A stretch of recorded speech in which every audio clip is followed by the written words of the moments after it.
주님이 데려가기엔 뭔가 부족합니다.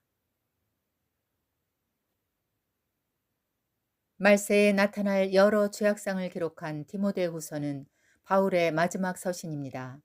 19가지 현상 중에서 사람들이 특별히 사랑하는 것이 있습니다. 1. 자기를 사랑하며 2.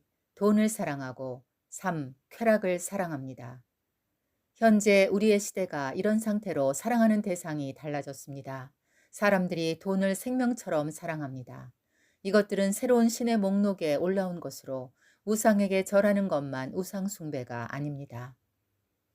하나님보다 더 사랑하는 것으로서 완전히 하나님과의 관계가 끊어진 상태로 볼 수 있습니다. 신자들도 불신자들도 똑같이 천박하게 먹고 마시는 것으로 삶의 즐거움을 삼습니다. 신자들이라고 해서 크게 다르지 않으며 주일 하루만 조금 다를 뿐입니다. 라오디게아 교회가 마지막 시대의 교회를 대표하는 모습입니다. 주님으로부터 칭찬받을 일이 하나도 없었지만 그렇다고 일반적으로 보기에 어떤 큰 범죄가 보이지 않았습니다. 그들은 한마디로 적당하게 신앙생활을 했습니다. 너무 극단적인 신자들로 보이지 않기 위해 조심하는 것처럼 보이고 그것이 어떤 면에서는 젠틀한 신앙인의 모습으로 보입니다. 너무 과하지도 않고 너무 부족하지도 않게 적당한 거리를 두고 있습니다. 그런데 주님께서 그들을 데려갈 수 없습니다. 적당한 신앙은 주님의 관심사가 아닙니다. 하나님과 세상 사이에서 두 가지 삶을 사는 것은 그날에 허락되지 않을 것입니다. 공중으로 취하기에 중간지대는 거룩성이나 열정에서 차별화를 볼 수 없습니다. 그곳은 부족하기보다 뛰어난 구석이 없습니다. 주님은 부족함을 보시는데 그들은 나는 부족함이 없다며 충분하다는 말을 합니다. 이것이 현대 종교가 추구하는 자화상입니다. 교회에서 죄가 실종되었고 죄가 인식되지 않으며 죄에 대한 경고는 사라졌습니다. 이것은 부한자들이 추구하는 자유주의 신학이기도 합니다.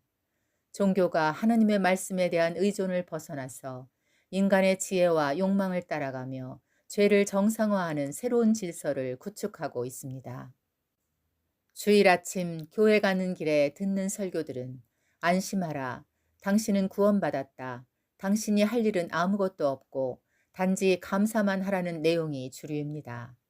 당신이 어떤 죄의 상태에 있더라도 결코 정죄함이 없다며 자유를 선포하는 메시지 일색입니다.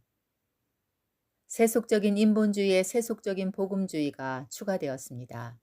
이런 이유로 독특하게 기독교적이라고 말할 수 있는 특별함을 찾아보기 어렵게 되었습니다. 자칭 거듭났다고 주장하는 사람들을 양산하여 불신자들과 비교해서 뚜렷한 윤리적인 차이를 행동으로 분명히 보여주지 못하고 있습니다. 세속적인 평가에서도 차별함이 없을 정도인데 어떻게 주님이 그 영광의 나라로 그들을 데려갈 수 있겠습니까?